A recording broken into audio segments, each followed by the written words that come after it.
Graça e paz. Prontos? Que bom, que bom. Abra sua Bíblia em Efésios capítulo 6.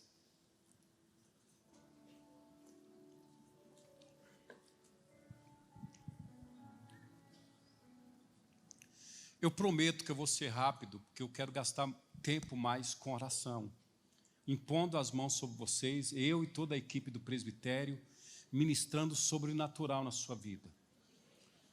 Eu quero terminar esse congresso não só falando de intercessão, mas eu quero que você seja tocado pelos benefícios da intercessão, porque os benefícios da intercessão vai te atrair para a intercessão.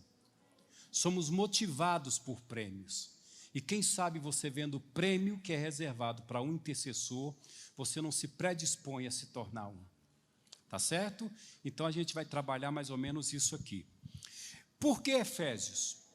Bom, irmãos, se em Romanos o apóstolo, os teólogos chamam Romano de Evangelho segundo o apóstolo Paulo, porque em Romanos o apóstolo Paulo ele vai dissecar o evangelho para um povo que se converteu, mas sabia muito pouco a respeito da vida de Jesus.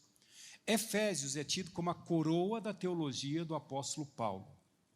Ele vai gastar aqui todo o seu conhecimento, não só que ele obteve da parte dos apóstolos, mas que ele obteve do próprio Senhor Jesus, para falar sobre três coisas interessantes. Primeiro, em Efésios você vai ler sobre quem é Jesus. Ele vai desconstruir a ideia de um Jesus homem, cansado. E ele vai mostrar esse Jesus agora sentado à direita de Deus. Esse Jesus que João viu na ilha de Patmos. Segundo, ele vai trabalhar a igreja. Quem é a igreja como corpo? O que somos e a autoridade que temos. E falando sobre a igreja, ele diz, para isso o Pai deu Cristo à igreja, para que ele fosse o cabeça. Terceiro, ele vai trabalhar quem é você, aí é individual. Ele vai falar quem é você agora, depois que você nasceu de novo. Qual é a sua autoridade? Qual é o seu poder? Vale a pena você mergulhar no livro de Efésios, vale a pena você decorar o livro de Efésios, porque vai fazer uma revolução dentro de você. Eu quero pegar, irmãos, aqui o verso 12, e eu vou fazer duas ênfases no verso 12. Porque não temos que lutar contra carne e sangue, mas sim contra principados, contra potestades, contra as hostes espirituais da maldade nos lugares celestiais. As duas ênfases que eu quero fazer, e a última eu vou tomar emprestado esse finalzinho do texto do apóstolo Paulo, nos lugares celestiais. Ele só usa essa frase duas vezes em todas as suas cartas, e todas as duas vezes que ele usa nos lugares celestiais é de difícil entendimento, para a gente definir o que ele está querendo falar sobre lugares celestiais. Mas eu quero tomar emprestado para enfatizar algo para vocês nessa noite. A primeira ênfase que eu quero fazer nessa noite para vocês, dentro desse texto, é que a nossa luta, ela é prioritariamente espiritual. Como intercessores, nós precisamos ter isso na nossa mente. O campo da nossa batalha, ele é mais no espiritual do que no mundo físico. Eu preciso entender isso. Porque o mundo espiritual, ele antecede e ele prevalece sobre o mundo físico.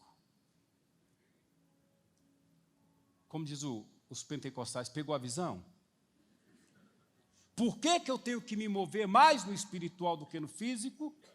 Porque o mundo espiritual, ele é antes e ele é sobre o mundo físico. Se eu perder a noção dessa verdade, eu vou levar prejuízo. Ou se eu tão somente inverter essa verdade, eu vou ficar tratando mais dos efeitos do que da causa.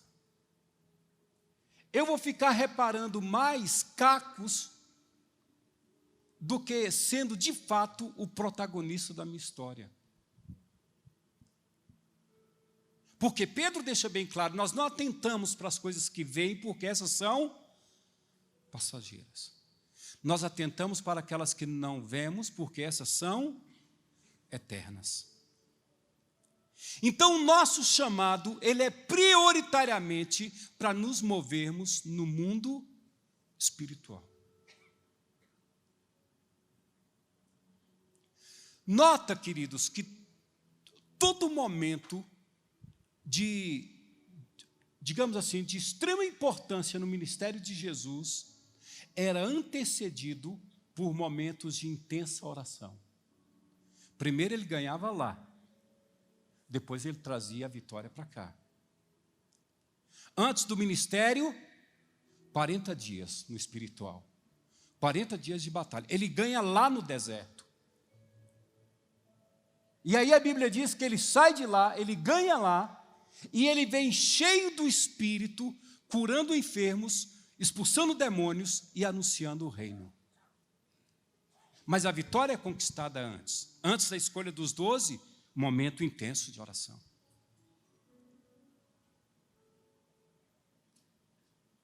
Quando a gente vai para o Velho Testamento, a gente vê isso com muita clareza. Vamos pegar Davi, com todo o treinamento que ele já tinha em campo de batalha. Ele podia muito bem confiar no seu próprio entendimento e fazer as próprias batalhas. Mas dificilmente você vai ver Davi entrando numa batalha sem antes ele consultar ao Senhor e receber de Deus estratégia. E esse Davi, que tinha um conhecimento bélico profundo, ele diz: não confie no teu próprio entendimento, mas confia no Senhor.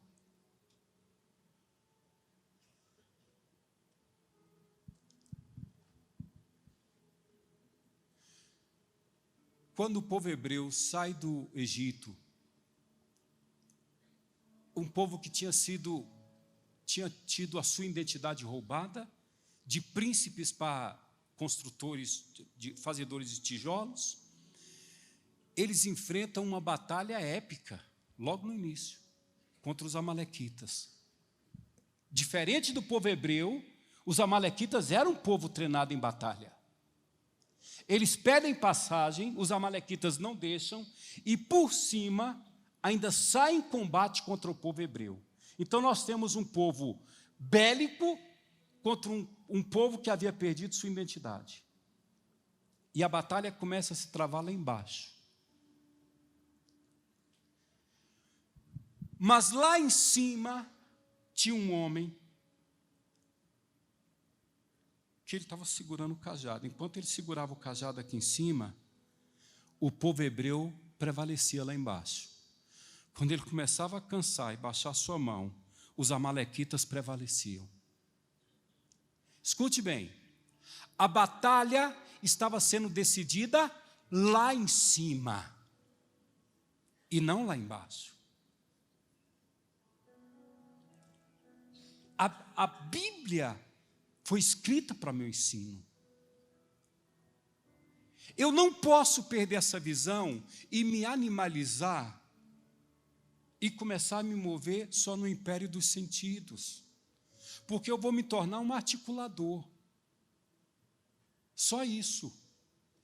É incrível quando nós vemos pessoas que não têm compromisso nenhum com Cristo, pessoas endemoniadas, se movendo mais no mundo espiritual do que nós, que temos acesso fácil ao mundo espiritual. Enquanto eu não aprender essa verdade, eu vou sempre estar reparando situações na minha vida. Enquanto eu não aprender que o mundo espiritual vem primeiro e que eu preciso me mover lá intensamente, irmãos, eu vou ficar aqui como um malabarista rodando um pratinho, rodando o outro, rodando o outro. Eu nunca vou ser o gerador da ação. Eu vou sempre estar cuidando das reações. E Deus nos chamou para ser os causadores da ação. Mas nós perdemos essa visão. Então, o chamado desse congresso é para o mundo espiritual. Não adianta você ficar se debatendo nessa esfera como se só ela existisse. Você vai cansar. Você vai se esgotar. Você precisa aprender a entrar no mundo espiritual e ganhar tuas batalhas lá e vir aqui só para poder viver aquilo que você conquistou lá. Quanto cansaço, quanta exaustão nós não teríamos poupado de sobre nós se a gente tivesse agido primeiro no espiritual. Deixa eu contar uma experiência para vocês. Há alguns anos atrás, uma feiticeira no Brasil, ela se converteu. Essa feiticeira, ela foi criada aos pés de uma das maiores feiticeiras do Brasil, por nome de Mãe Menininha do Cantuá. E essa feiticeira tem uma experiência com Cristo, e ela dá o terreiro dela para poder construir uma igreja. Foi algo maravilhoso. Ela tinha 85 anos quando ela se converteu. E o pessoal não viu ela cair endemoniada. O pessoal não viu ela cair endemoniada. Então, o que acontece? O bispo que ganhou ela para Jesus me ligou e disse: Getúlio, é o seguinte, a gente queria que você viesse ministrar aqui na igreja. Aí ele já tocou o bizu para mim. Ele falou o seguinte: ele se converteu e não caiu. Então, você pode vir aqui ministrar para a gente? Eu falei: posso. E fui para Salvador para ministrar nessa igreja, mas a carta marcada era ela. Mas ela estava crentezinha já. E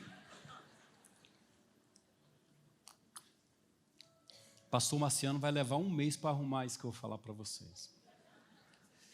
E eu estava dormindo numa chácara perto do lugar onde eu ia ministrar à noite. E quando eu terminei a oração para poder dormir, o Espírito Santo me visitou em sonho. E ele disse assim para mim: Getúlio, ela tem 85 anos e ela não suporta um confronto espiritual com você. Se houver um confronto, ela vai falecer no confronto. Podemos antecipar a batalha? Isso aconteceu uma vez, tá, irmãos? E eu disse: podemos. E eu entrei em intensa oração, esqueci o sono, entrei em intensa oração e houve uma batalha espiritual tremenda. O que aconteceu naquela noite foi tremendo. Desde demônios entrarem no quarto para poder acusar a liderança da igreja, para poder... Mas Deus me deu a vitória por volta de umas 3 horas da madrugada. O Senhor me deu a vitória, eu senti que eu tinha vencido aquela batalha. No espiritual. No outro dia eu fui para o culto. Aí estava todo mundo lá. E vocês sabem o que eles foram fazer, né? Ninguém foi para cultuar. Ninguém foi para cultuar. Eles foram para ver o que ia acontecer. Estava lá a senhorinha, velhinha. E aí, depois que eu preguei, eu falei: agora eu quero orar por você que quer oração. E pode fazer a fila aqui. Ela entrou na fila. No meu coração, eu já sabia que eu já tinha ganhado aquela batalha. Quem foi esperando uma luta, o UFC, sabe? Getúlio contra a feiticeira. Irmãos, quando ela chegou perto de mim, que eu pus a mão na cabeça dela, eu orei por ela, mas ela foi tomada por uma paz. O povo fez assim: Tô brincando, ninguém fez né? Mas Irmãos, eu orei por ela e o povo ficou, mas não vai ter nada. Não é assim, não vai ter nada. Foi antes, a briga foi antes. Vocês estão entendendo? O privilégio que nós temos de nos mover no mundo espiritual. Vocês estão entendendo que se a gente empreendesse um pouquinho mais de força para nos movermos no espiritual, nós nos pouparíamos de muitas angústias e cansaços aqui. O mundo espiritual vem primeiro. Essa foi a minha primeira observação. Lembre-se, na luta dos hebreus com os amalequitas, a decisão era lá em cima, não era aqui embaixo. Igreja do Senhor Jesus, por favor, vocês não podem se esquecer disso. Vocês não podem se esquecer dessa verdade. Por favor, escreva isso na sua casa, no seu coração. É o mundo espiritual primeiro. Não adianta eu ficar manipulando um ou outro, articulando um ou outro, tentando resolver situações aqui, enquanto a batalha que era para ser travada lá, eu não travei ainda. Então vamos voltar. E vamos olhar, entender o que a palavra diz. Primeiro o mundo espiritual. As esposas que têm marido que não é cristão ainda, ganhe esse cara no mundo espiritual primeiro. Os pais que estão aqui, que as famílias não se converteram, ganha no espiritual primeiro. E vem aqui só para saquear o despojo da batalha que você já ganhou antes. Amém? Segunda e última observação. Pelo que lutamos? O que me faz entrar nessa batalha de intercessão, entrar no mundo espiritual e guerrear? O apóstolo Paulo usa aqui a frase lugares celestiais. Eu quero tomar esse texto aqui e dizer, é coisa muito santa. A nossa luta é para deixar um legado. E esse legado vai além do nosso entendimento. Como você está sendo marcado nesse congresso de forma tão profunda que você não imagina a profundidade das marcas que esse congresso está fazendo em você. Você tem ouvido verdades aqui que, se colocada em prática, vai nortear a sua vida.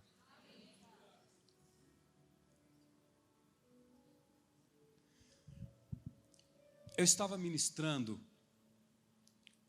na igreja da pastora Rosely, lá em Milão, e estava cheio de italiano. A igreja dela lá, acho que 90% é italiano. E terminou minha ministração, eu desci para impor as mãos sobre as pessoas. E comecei a orar e Deus começou a me mostrar muita coisa. Eu colocava a mão na cabeça, Deus mostrava, ela sempre traduzindo do meu lado. Mas uma pessoa especial me chamou a atenção. E o que Deus fez me chamou a atenção. E é para isso que eu quero que você coloque seu coração. Um menino, eu acredito que ele devia ter uns 19 anos, eu pus a mão na cabeça dele, comecei a orar por ele, e Deus começou a fazer promessa para ele através da minha vida. E eu, com tudo que Deus me falava, eu estava falando para aquele menino, fui liberando palavra, só que de repente, o Espírito Santo parou, e eu parei e fiquei olhando para o menino. E o Espírito Santo me disse assim, você sabe por quê eu vou fazer isso tudo na vida dele?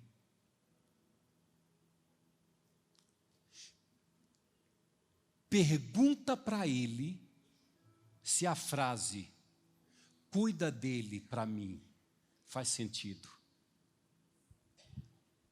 Era muita promessa de finanças, promessa de ministério, e o Espírito Santo para e diz, pergunta para ele se a frase cuida dele para mim faz sentido. E eu parei então, e com a pastora Rosely eu disse para ela assim, pergunta para esse menino se alguém já orou por ele, e se a frase cuida dele para mim faz sentido para ele. E quando a pastora Rosely perguntou, esse menino começou a chorar. E ele disse assim: pastor, minha avó, antes de falecer, há muitos anos atrás, me trouxe para perto da cama dela, colocou a mão sobre a minha mão e orou ao Espírito Santo e disse: cuida do meu neto para mim.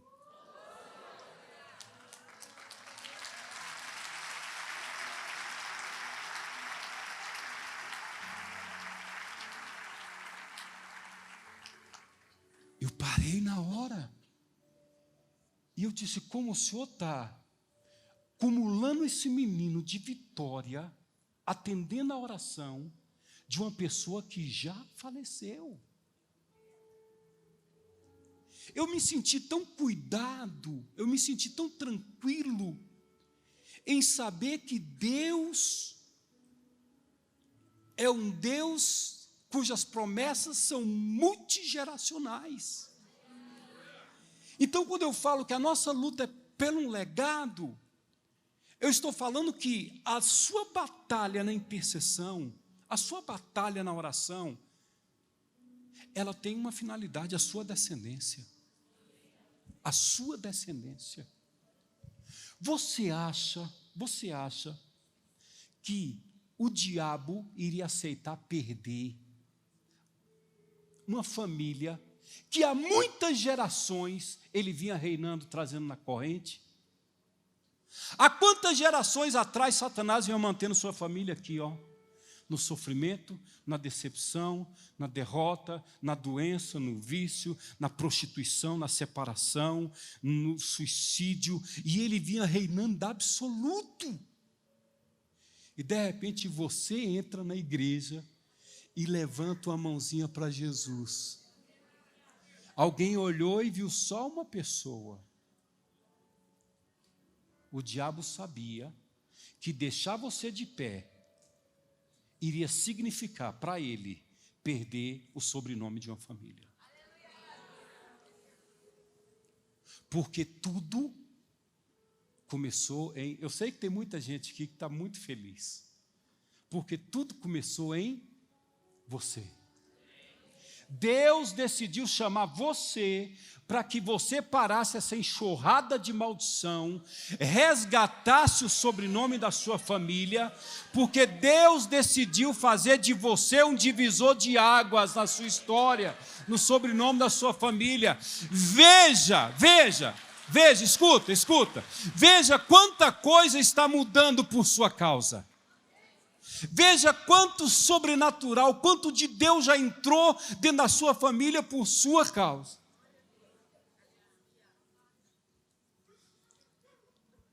Você só começou. Irmãos, há algum tempo atrás, eu chamei meus filhos e eu falei algo com eles. Eles conhecem o passado da minha família. Eles conhecem o passado da minha família, da minha casa. Como a miséria reinou. Irmãos, era muito lixo. Era muito, por muitas gerações. E eu disse uma coisa para eles. Eu disse: olha, eu consegui parar 90% de todo o lixo que vinha, parou aqui. Eu estou deixando só 10% para vocês vencerem. Deus te chamou para em você começar uma nova história. Então tudo que vinha lá de trás termina aí. E agora começa uma nova história. É por isso que entramos em batalhas espirituais na hora da intercessão. Meu primeiro pastor, ele me ensinou algo. Ele diz: Getúlio, os primeiros 15 minutos de oração no Brasil, os primeiros 15 minutos de oração tem que ser de guerra espiritual. Para você conseguir abrir os céus, para você poder navegar, entrar na presença de Deus. Irmãos, você precisa colocar tudo que você aprendeu aqui em prática, porque em você ou continua ou termina. Você decide. Eu não vou me alongar mais, mas escute bem.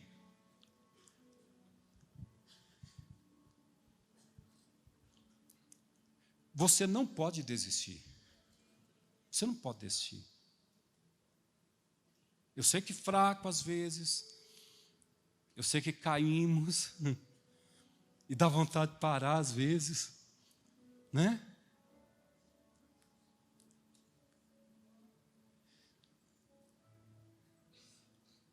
Mas entenda, os pioneiros da fé, numa família, tem sempre a maior luta.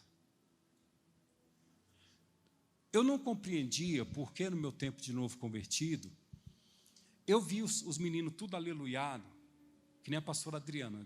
A pastora Adriana foi batizada com o Espírito Santo no dia que ela se converteu, eu fiquei morrendo de inveja. Mas, irmãos, assim, eu ficava vendo a forma das pessoas se converteram comigo, falar, e eu não entendia por que para mim estava sendo mais difícil. É porque para a segunda geração de convertidos numa família, não é tão difícil como para a primeira geração. Os pioneiros da fé numa família vai ter mais luta, porque tudo vai estancar em você. Deus vai te entregar uma foice para você fazer uma picada no meio de uma floresta, onde não tem caminho. Os pioneiros na fé têm que fazer o caminho. Daí o peso, da intensidade da luta. Quem vai vir na segunda geração já vai pegar pelo menos uma picada feita, uma estrada feita. Talvez assim você entenda por que às vezes pesa sobre você. Você olha para o lado e vê uma pessoa que está recém-convertida, você não vê nela a luta que você está passando. E aí, muitas vezes, cansado, você pensa em desistir da jornada. Mas eu quero que nessa noite, antes da gente terminar esse momento, eu quero que em nome de Jesus, você entenda, a luta não é só por você. Você pode achar que o diabo está brigando só por você, ele está querendo derrubar só você. Não. Como Deus está de olho na tua descendência, o diabo não quer perder a tua descendência. E ele sabe que se você continuar firme, não haverá mais desgraça, não haverá mais separação, não haverá mais angústia, não haverá mais peste, mais praga. Todo aquele lixo que vinha acaba na sua vida, ele tem que te derrubar. Mas as armas da nossa guerra não são carnais, mas poderosas em Deus para desfazer, para derrubar, para destruir fortalezas. Então eu não sei como que você está ou como você entrou aqui. Eu não sei qual é a intensidade da luta que você está passando. Eu só quero que você entenda, não é só por você. Você pode achar que a batalha é só para te derrubar. Não, não. Conversões vão começar a acontecer dentro da sua família. Vidas serão transformadas, coisas tremendas, coisas maravilhosas vão começar a acontecer dentro da sua família. E a bênção, escuta, a bênção ela não só é para a sua descendência, mas ela transborda em todas as direções. Você vai ver que ficando firme no Senhor, usando tudo que você tem aprendido, você vai ver que pessoas, parentes seus que nem te conhecem, vai se converter. Porque é para a direita, é para a esquerda, é para frente, é para trás. Então, em nome de Jesus, você não tem o direito de desistir. Amém? Pastor, eu estou muito cansado espiritualmente. Se vira, mas não entrega os pontos. Não deixe para o seu filho o que Deus chamou você para vencer. Que seus filhos sejam herdeiros da bênção e não da maldição. Herdeiros da vitória. Porque Deus vai fazer para o teu nome um memorial. Para que todos na tua família façam menção do teu nome, sabendo que em você é que tudo começou. É isso que Deus vai. Seus netos vão falar de você. Seus bisnetos vão falar de você. E como em você Deus começou algo tremendo na família. E todos eles vão falar, foi por causa dela, foi por causa dele. Amém? Vamos ficar de pé.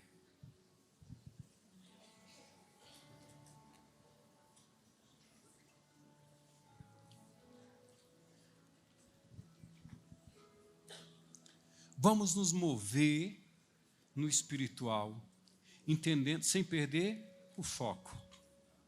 Sem perder o foco.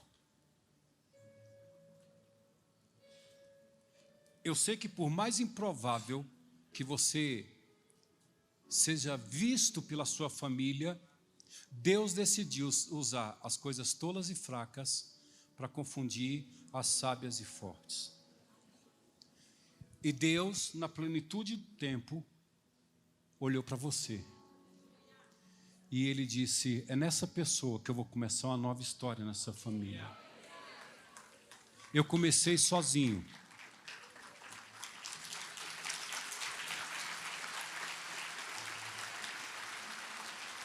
Eu era um garoto de 18 anos, que se converteu. Eu tive o prazer de batizar minha mãe nas águas antes dela falecer.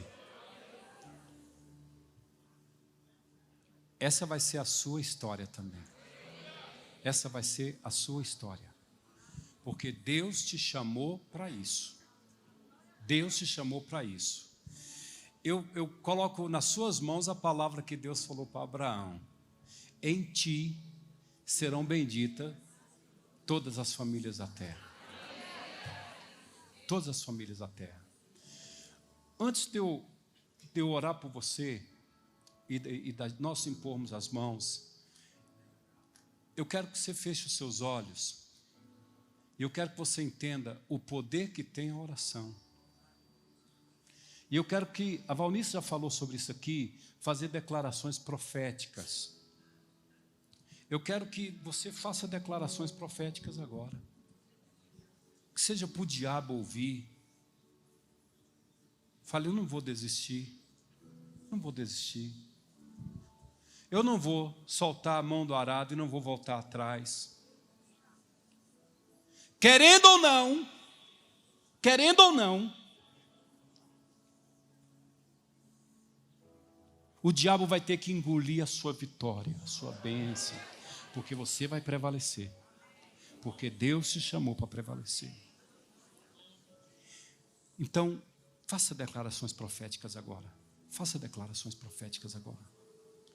Feche seus olhos, feche seus olhos, feche seus olhos, feche seus olhos. Saia daqui, entra no espiritual agora.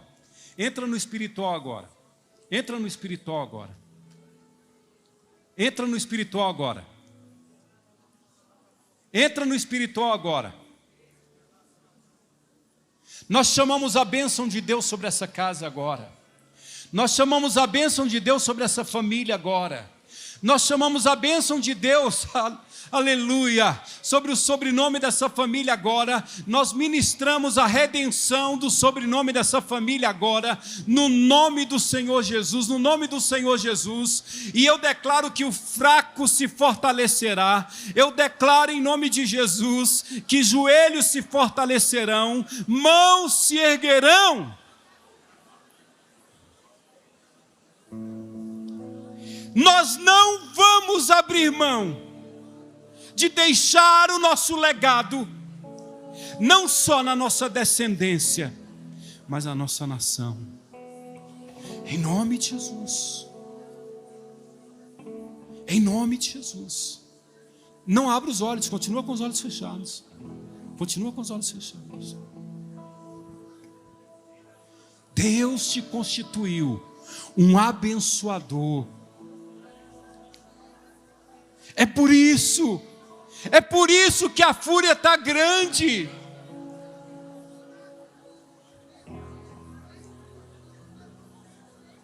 Mas o Senhor é aquele que vai à tua frente, você não briga só.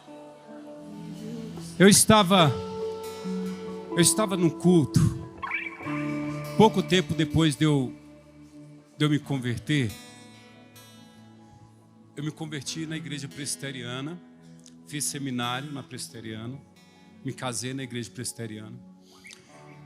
Pouco tempo depois de eu me converter, eu estava no culto e o pastor pediu que nós ficássemos de pé para que ele iria orar, dando a abertura do culto.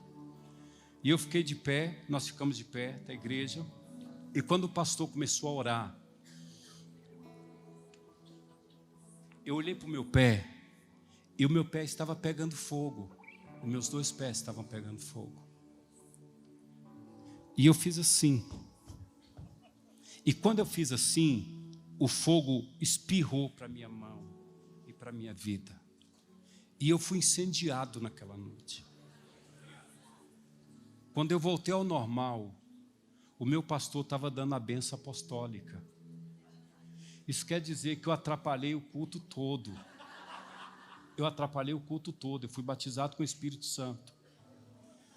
Mas escuta, a intensidade do fogo do batismo está apontando para os desafios que você vai ter na frente.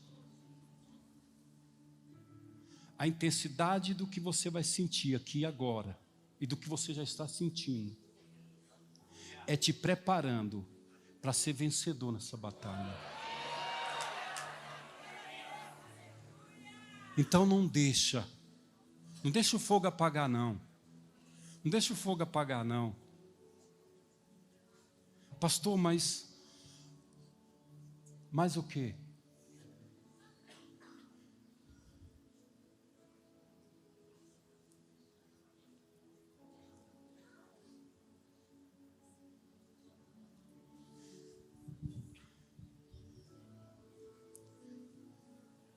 Está machucado. Está machucado. Insista. Está ferido. Insista. Não pare. Caiu. Levanta. Não é só por você.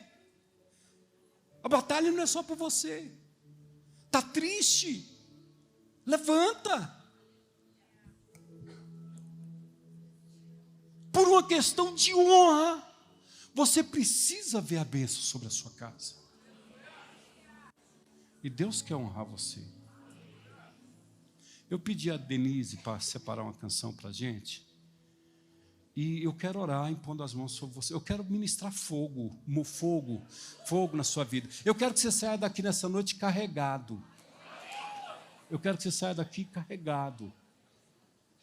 Amém? Eu quero que você... Pastor, eu ouvi falar tanto do sobrenatural, eu queria ter uma experiência com o sobrenatural nessa noite.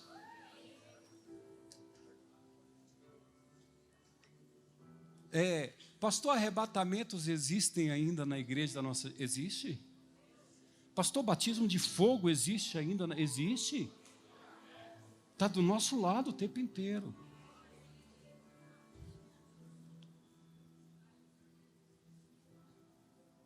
Então eu quero que você cante essa canção conosco. Eu não vou cantar, senão vai atrapalhar a Denise. Mas eu quero que você escute, você cante essa canção. E ao mesmo tempo, eu não sei, talvez não vá caber todo mundo aqui, evidente não vai caber, mas os pastores irão sair, você vai sair do seu lugar e vai vir, e os pastores irão impor as mãos. Não resista, não resista, se desarme. Porque na hora que eles colocarem a mão sobre você, talvez você vai sentir um choque. Talvez você vai ver como fogo sobre a sua vida. As experiências são diversas. Mas eu quero que você se deixe levar pelo sobrenatural agora. Eu quero que você tenha visões agora. Amém? Eu quero que você tenha visões e durante toda a semana você conte o que você viu aqui. Durante toda a semana você conte o que você viu aqui. Amém?